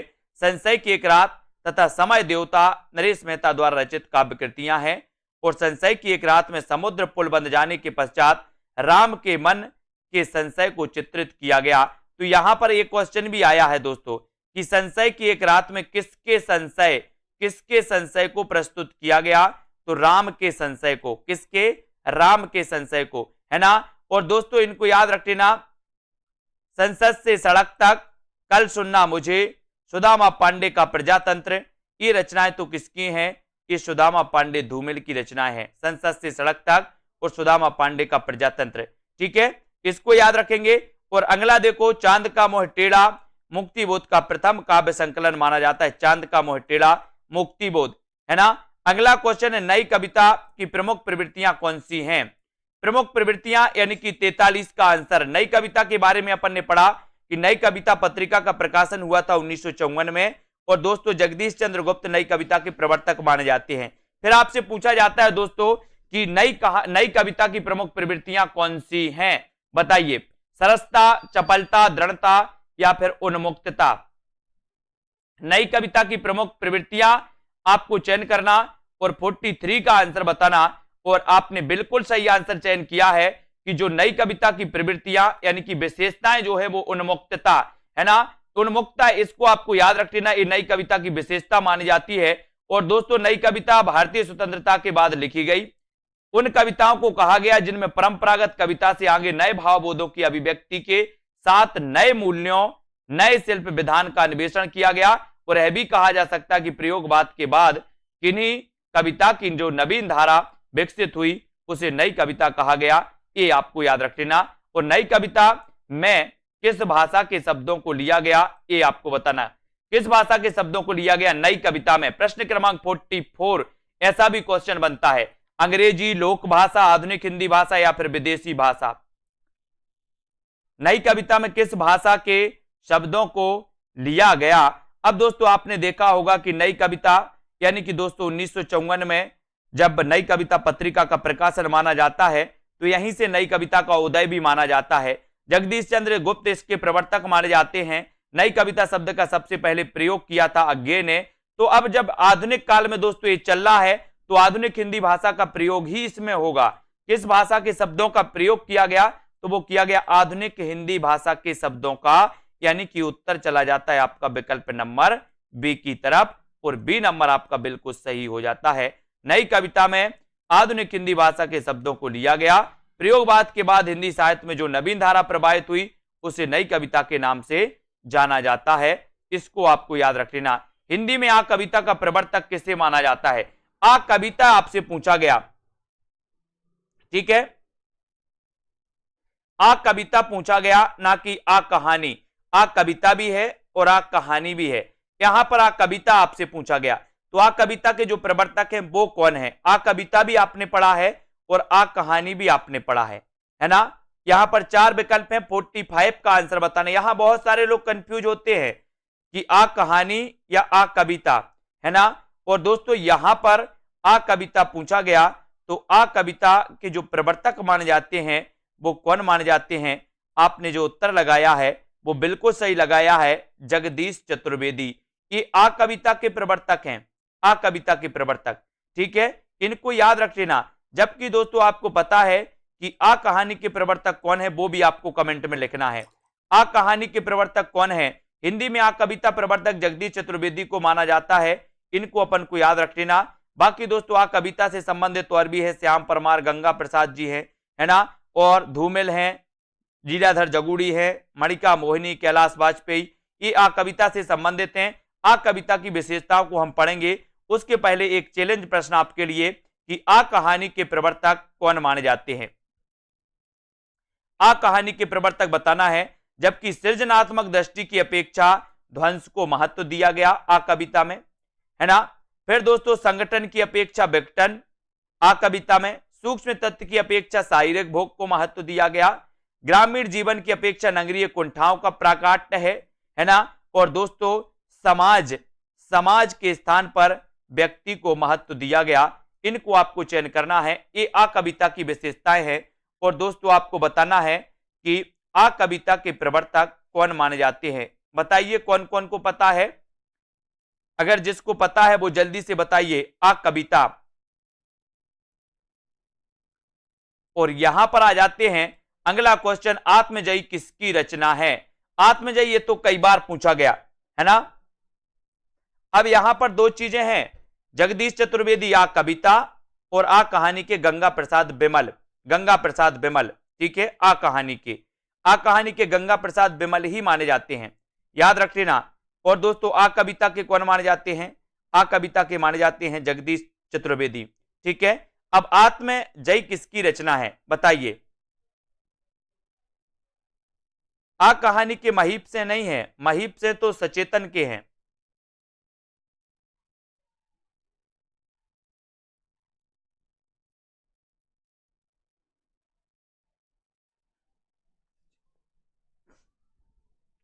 तो यहां पर आत्मजयी किसकी रचना है? तो ये तो बिल्कुल सरल है कि सर आत्मजयी के रचनाकार हैं कुंवर नारायण, यानी कि सी नंबर कुंवर नारायण आपका बिल्कुल सही है, ठीक है। आत्मजयी कुंवर नारायण की रचना है। यह एक खंड काव्य है और दोस्तों एक कठोपनिषद को आधार बनाकर लिखा गया, ये भी आपको याद रख लेना, ठीक है। ऐसा भी क्वेश्चन आपसे बनेगा कि निम्न में से बताइए कौन सी रचना कठोपनिषद पर आधारित है ना। तो आपको बताना है कौन सी? आत्मजयी। इसके रचनाकार कौन है? तो आपको बताना कुंवर नारायण, है ना। भय भी शक्ति देता है किसका काव्य संग्रह है? बताइए भय भी शक्ति देता है ये किसका काव्य संग्रह है? नरेंद्र मोहन का, उदय प्रकाश का, जानकी वल्लभ शास्त्री या फिर लीलाधर जगूड़ी? साथियों क्या हो रहा है, आपका मॉडल पेपर लॉन्च किया गया है, टीजीटी पीजीटी का मॉडल पेपर लॉन्च किया गया। जिनको इसमें एडमिशन लेना मॉडल पेपर में, इसमें हिंदी साहित्य के क्वेश्चन रहेंगे लगभग 70 के आसपास, व्याकरण के भी क्वेश्चन रहेंगे इसमें दोस्तों 30-35 के आसपास, और इसमें संस्कृत के क्वेश्चन भी रहेंगे 20 के आसपास, है ना। तो इस प्रकार से पूरा मॉडल पेपर 125 प्रश्नों का ये मॉडल पेपर का जो कोर्स है वो लॉन्च हो गया है। 5 तारीख तक ये मात्र 400 रुपए में इसमें आप एडमिशन ले सकते हैं। उसके बाद इसका प्राइस भी दोस्तों बढ़ेगा और ये ऑफर मात्र 73 ऑफ का ऑफर है आपके लिए 5 तारीख तक, ठीक है।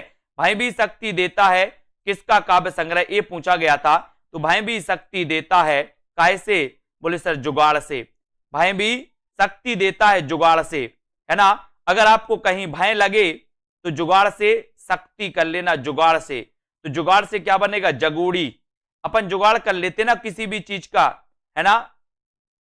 तो ये भय भी शक्ति देता है जुगाड़ से, तो लीलाधर जगूड़ी, लीलाधर जगूड़ी यानी कि डी नंबर आपका बिल्कुल सही है। भय भी शक्ति देता है जुगाड़ से, तो जगूड़ी है ना। काव्य संग्रह है शंखमुखी शिखरों, शंखमुखी शिखरों पर नाटक जारी है।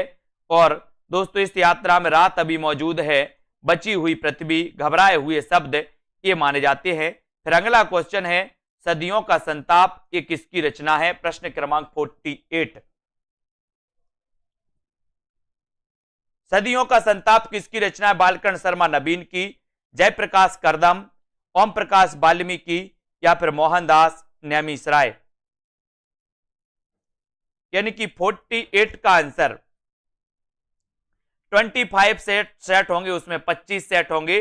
सदियों का संताप किसकी रचना है? तो ये रचना है ओम प्रकाश वाल्मीकि की। सदियों का संताप है ना, ओम प्रकाश वाल्मीकि, ये भी आपको याद रखना है, ठीक है। तो इस ओम प्रकाश वाल्मीकि सी नंबर, सदियों का संताप ओम प्रकाश वाल्मीकि द्वारा रचित काव्य संग्रह है। और इनके आप अन्य काव्य संग्रह है वह बस बहुत हो चुका, अब और नहीं, शब्द झूठ नहीं बोलते, जूठन शीर्षक से लिखित इनकी आत्मकथा। जूठन आपको पता है दोस्तों, ओम प्रकाश वाल्मीकि की आत्मकथा कौन सी है? तो जूठन है ना। और दोस्तों अनेक भाषाओं में अनुवाद इसके हो चुके जूठन के, है ना। ओम प्रकाश वाल्मीकि की आत्मकथा, या नॉर्मल क्वेश्चन आपसे पूछा जाएगा कि जूठन आत्मकथा किसकी है, तो आप बताओगे ओम प्रकाश वाल्मीकि, है ना।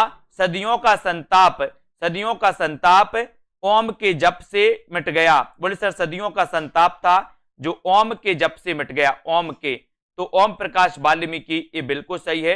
कामाध्यात्म की समस्या निम्न में से किस रचना में उठाई गई? बताइए,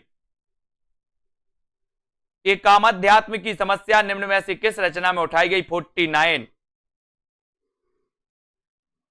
और कामाध्यात्म की और बढ़िया प्रश्न है। और दोस्तों यहां पर जो समस्या निम्न में से किस रचना में उठाई गई, ये आपसे पूछा गया, तो उत्तर चला जाता है आपका कनुप्रिया। और कनुप्रिया ये किसकी रचना है? तो ये रचना है धर्मवीर भारती की। धर्म काय के लिए प्रिय लगता है? कानों के लिए प्रिय लगता है। इसको याद रख लेना। आ कविता में दो चीजें आती हैं, जगदीश चतुर्वेदी और श्याम परमार भी आ जाता है, रजनी जी, इसको याद रख लेना, ठीक है। यहां पर देखो आत्मजयी की कथा वस्तु निम्न में से किस पर आधारित है ना। तो ये बताइए आत्मजयी की कथा वस्तु निम्न में से किस पर आधारित है? आत्मजयी पूछ ही लिया ये कि आत्मजयी की कथा वस्तु निम्न में से किस पर आधारित है? छांदयोग उपनिषद पर, कठोपनिषद पर, या फिर कैनोपनिषद से, या फिर बृहदारण्यकोपनिषद से। तो आत्मजयी जो कि कुंवर नारायण की रचना है और ये किस पर आधारित है? इसका उत्तर क्या हो जाएगा? इसका सही उत्तर आपका राइट होगा कठोपनिषद, है ना। आत्मजयी की कथा वस्तु कठोपनिषद पर आधारित है और उत्तर चला जाता है विकल्प नंबर बी, है ना। बी नंबर आपका बिल्कुल सही है दोस्तों, ये आपको याद रख लेना है। और अगले क्वेश्चन की ओर हम बढ़ेंगे, जब तक मैं आपको कुछ और बताऊंगा। अगला क्वेश्चन जब तक आप उत्तर बताइए, कठोपनिषद पर आधारित रचना कुंवर नारायण की कौन सी है? आत्मजयी।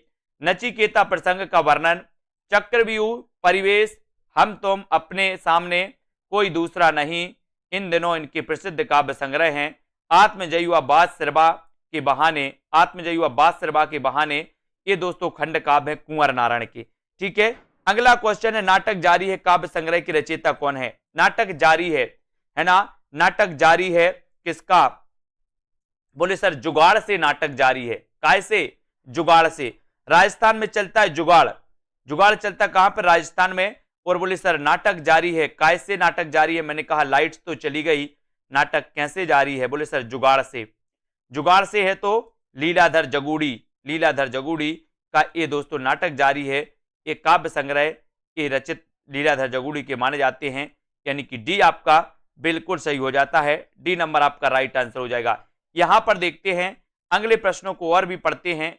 ये आते हैं दोस्तों, नाटक जारी है ना। और लीलाधर जगूड़ी के शंखमुखी शिखरों पर, इस यात्रा में रात अब भी मौजूद है, बची हुई पृथ्वी, घबराए हुए शब्द, भय भी शक्ति देता है ना। इनको याद रखेंगे। संसद से सड़क तक, कल सुनना मुझे, और सुदामा पांडे का प्रजातंत्र। ये रचनाएं दोस्तों आपको सुदामा पांडे धूमिल की हैं, संसद से सड़क तक, कल सुनना मुझे और सुदामा पांडे का प्रजातंत्र। इनमें से आपको पता है कि दोस्तों ठीक है पूछे ही जाते हैं। कौन सी विशेषता नई कविता की नहीं है, बताइए कौन सी नहीं है नई कविता की। नई कविता के बारे में ठीक है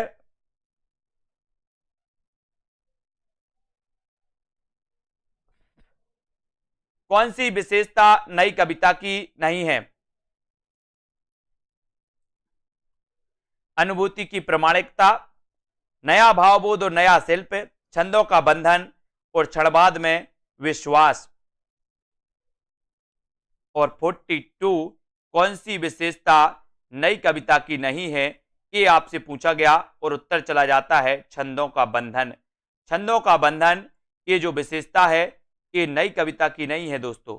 अनुभूति की प्रामाणिकता ये तो है, नया भावबोध और नया शिल्प बिल्कुल है, क्षणवाद में विश्वास ये भी है, लेकिन कौन सी विशेषता नई कविता की नहीं है ये आपसे अगर पूछा गया तो दोस्तों सी नंबर आपका बिल्कुल सही हो जाएगा। दी गई विशेषताओं में छंदों का बंधन नई कविता की विशेषता नहीं है, जबकि अन्य सभी नई कविता की विशेषताएं हैं। नई कविता धर्म ईश्वर के अस्तित्व को पूर्णतः नकारती है। धूमिल का पूरा नाम बताइए, धूमिल का पूरा नाम क्या था, पूछ लिया गया। इतना अच्छा क्वेश्चन, सभी लोग लाइक जरूर कर देंगे। जिन भी साथियों को एडमिशन लेना है मॉक टेस्ट में एडमिशन जरूर लें, है ना। और दोस्तों मॉक टेस्ट लगा के अपना अनुभव करें और किस प्रकार से आपको पढ़ाई करनी है, कौन से टॉपिक आपको वीक लग रहे हैं वो आपको समझ में आ जाएगा। उन टॉपिक पर आप ज्यादा फोकस करिए, ठीक है। धूमिल का पूरा नाम क्या है, 53 का आंसर आपको चयन करना है और यहां पर 4 विकल्प हैं। धूमिल का पूरा नाम आपको बताना है और उत्तर चला जाता है। बोले सर धूमिल का पूरा नाम पूछा तो सरल क्वेश्चन है, सुदामा पांडे धूमिल। सुदामा पांडे धूमिल इनका आपका बिल्कुल सही है। और धूमिल की दोस्तों रचनाएं तो अपन ने पढ़ी हैं, संसद से सड़क तक दोस्तों, है ना। सुदामा पांडे का प्रजातंत्र, ये रचनाएं अपन कई बार पढ़ चुके हैं और ये आपको याद भी हो गई। कौन सी गीति काव्य की विशेषता नहीं है, कौन सी गीति काव्य की विशेषता नहीं है, इसका उत्तर आपको बताना है। संगीतात्मकता, कोमलकांत पदावली, वस्तु व्यापार वर्णन या फिर स्वानुभूति की अभिव्यक्ति। कौन सी गीति काव्य की विशेषता नहीं है ये बताइए सभी लोग। और 54 का आंसर गीति काव्य की विशेषता, है ना, आपको पता है कि प्रथम गीति काव्य करुणालय को माना जाता है। करुणालय गीति नाट्य माना जाता है ना। तो यहां पर आपका वस्तु व्यापार वर्णन, सी नंबर आपका बिल्कुल सही है। गीति काव्य की विशेषता नहीं है पूछा तो वस्तु व्यापार वर्णन यानी सी, ये आपका बिल्कुल सही है, ये विशेषता नहीं है। जबकि संगीतात्मकता, कोमलकांत पदावली एवं स्वानुभूति की अभिव्यक्ति गीति काव्य की विशेषताएं मानी जाती हैं। और फिर अगला क्वेश्चन है कि निम्न रचनाओं में से किस रचना के काव्य नायक राम हैं। किसके काव्य नायक राम हैं ये उत्तर आपको बताना है। किसके काव्य नायक राम है, सभी लोग एक बार लाइक जरूर करें। एक दोस्तों ये जो क्लास होती है रोज 9 बजे होती है, रोज 9 बजे हम पढ़ते हैं। रचनाओं में से आपको बताना है कि कौन सी रचना के काव्य नायक राम है, राम बताना है। तो उत्तर क्या हो जाएगा, संशय की एक रात, विष्णुप्रिया, रश्मिरति या फिर कनुप्रिया। प्रश्न क्रमांक 55 का आंसर बताना है और 55 में आपका बिल्कुल सही आंसर हो जाता है संशय की एक रात। संशय की एक रात की रचनाकार बताना है, 55 का आंसर चयन करना है और उत्तर चला जाता है कि दोस्तों काव्य नायक राम है। तो राम यानी कि संशय की एक रात के जो काव्य नायक हैं वो कौन है, राम है। और राम के संशय को इसमें बताया गया दोस्तों, है ना, ये भी कई बार पूछा गया और ये नंबर आपका बिल्कुल सही है ना। नरेश मेहता कृत संशय की एक रात काव्य के जो नायक हैं वो राम है और यह रचना राम कथा पर आधारित है। रश्मिरति दिनकर की विष्णुप्रिया, है ना, रश्मिरति दिनकर की विष्णुप्रिया मैथिली शरण गुप्त की, कनुप्रिया धर्मवीर भारती की। इन रचनाओं को भी आपको याद रखना है ना। और दोस्तों यहां पर अपन ने इतना सारा पढ़ लिया और इतनी सारी रचनाओं के बारे में देखा, नई कविता की महत्वपूर्ण जितनी भी चीजें हैं उनको अपन ने यहां पर देखा। अब ऐसे कौन कौन से साथी हैं जिन्होंने अभी तक self study classes app download नहीं किया है, ऐप जरूर डाउनलोड कर लें प्ले स्टोर से जल्दी से।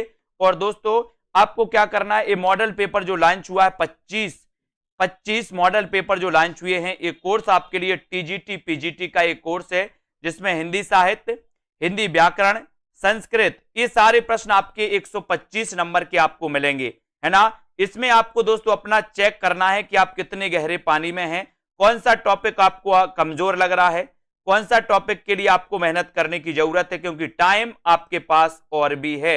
आप अभी से दोस्तों अपना आकलन कर लेते हैं कि कितने नंबर आपके 125 में से अभी आ रहे हैं और किस टॉपिक पर हमें और मेहनत करनी है। तो वो दोस्तों आप टेस्ट करके 5 तारीख तक 73% ऑफ 73 ऑफ में दोस्तों ये मात्र 400 रुपए में आप इसको परचेस कर सकते हैं, इसको आप एडमिशन ले सकते हैं, ठीक है। तो जिन भी साथियों को एडमिशन लेना है, इसमें प्रमोद जी, शोभनाथ, मैना, सुनीता जी, रीता जी, ठीक है, अनूप जी, सतीश जी, प्रिया, रेखा जी, मायाराम, रीता कांत जी, राजेश जी, नमन जी, बाल गोविंद, दारसू जी, ध्रुव जी, सभी को धन्यवाद। नमन कुमार जी, इसी प्रकार से देखते रहें, वीडियो को लाइक और शेयर करते रहें। ज्योति जी, अमिता, रेखा, रीता कांत जी, दारसू, राजेश जी, प्रमिला जी, प्रिया जी, मनीषा जी, हेमलता सिंह जी, वीडियो को शेयर जरूर करना है। नीतू जी, बिल्कुल, मायाराम, शिल्पी, सीता जी, मयंक जी, अमिता जी, उत्सव यादव जी, ठीक है, अमिता जी, संस्कृत पर भी फोकस करें, संस्कृत भी आपका आएगा, ठीक है। रजनी जी, राकेश कुमार जी, नेहा चौहान जी, अनामिका जी, गीता जी, मिथिलेश जी, राकेश मास्टर, अधिगम जी, कुशल परिवर्तन, संदीप जी, अभय जी, राजेश, किरण जी, मनीषा, राकेश जी, मुकेश, कमलेश जी, लालदास, शैलेश, प्रदीप जी, सुमन जी, नीतू जी और सोनू जी, सभी को धन्यवाद दोस्तों। जिनको भी जिन भी साथियों को एडमिशन लेना है वो 5 तारीख के पहले ले सकते हैं। और दोस्तों हिंदी साहित्य का संपूर्ण कोर्स मात्र 1200 रुपए में आप इस कोर्स को पढ़ सकते हैं, जिसमें निचोड़ आने वाला है दोस्तों, अब है ना, पूरा निचोड़ आपका जूनियर टेट एग्जाम के लिए पूरा निचोड़ आपको मिलने वाला है, जो आपका पूरा संपूर्ण साहित्य से होगा। उसको मैं कलेक्ट करके आपको एक अलग फोल्डर में बना के वो आपको बताऊंगा, जो आपको 10 दिन पहले यानी कि 10 तारीख से पहले दोस्तों आपको पूरा वो कर दिया जाएगा एक फोल्डर में, उसको आप पढ़ते रहना, ठीक है। तो सभी साथियों को धन्यवाद आज के इस वीडियो के लिए दोस्तों, जय हिंद।